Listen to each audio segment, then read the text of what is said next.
അസ്സലാമു അലൈക്കും വറഹ്മത്തുള്ളാഹി. അൽഹംദുലില്ലാഹ് വസ്സലാത്തു വസ്സലാമു അലാ അഷ്റഫിൽ മുർസലീൻ വഅലാ ആലിഹി വസഹ്ബിഹി അജ്മഈൻ. അമ്മാ ബഅദ്.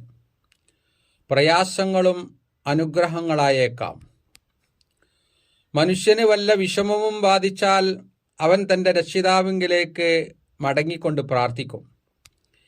എന്നിട്ട് തൻ്റെ പക്കൽ നിന്നുള്ള വല്ല അനുഗ്രഹം അള്ളാഹു അവന് ചൊരിഞ്ഞു കൊടുത്താലോ, ഏതൊന്നിനായി മുമ്പ് അവൻ പ്രാർത്ഥിച്ചിരുന്നുവോ അതവൻ മറന്നുപോകുന്നു. മറ്റുള്ള പലരെയും അള്ളാഹുവിന് സമന്മാരാക്കുന്നു. അള്ളാഹുവിൻ്റെ വഴിയിൽ നിന്ന് തെറ്റിച്ചു കളയാൻ നബിയെ പറയുക, നീ നിന്റെ നിഷേധം കൊണ്ട് അല്പകാലം സുഖിച്ചുകൊള്ളുക, നിശ്ചയം നീ നരകക്കാരുടെ കൂട്ടത്തിലാണ്. വിശുദ്ധ ഖുർആൻ. മനുഷ്യ സമൂഹത്തിൻ്റെ പൊതു സ്വഭാവം അള്ളാഹു ഇവിടെ സൂചിപ്പിക്കുകയാണ്. സൃഷ്ടാവായ റബ്ബിൽ വിശ്വസിക്കുകയും അവനെ ആരാധിക്കുകയും ചെയ്യുന്നവരിൽ തന്നെ ചിലർ അള്ളാഹുവിനെ ഓർക്കുന്നതും അവനോട് പ്രാർത്ഥിക്കുന്നതും തങ്ങൾക്ക് എന്തെങ്കിലും പ്രയാസങ്ങൾ നേരിടുമ്പോൾ മാത്രമാണ്.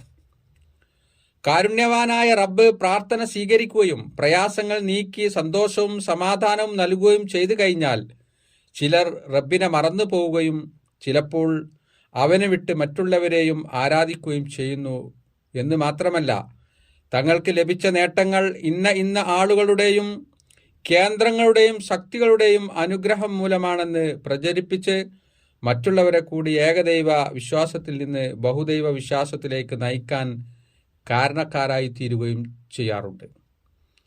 യഥാർത്ഥത്തിൽ ഇത്തരക്കാർ നരകാവകാശികളാണെന്നാണ് സത്യം. മനുഷ്യജീവിതത്തിൽ സുഖങ്ങളും ദുഃഖങ്ങളും കടന്നുവരും.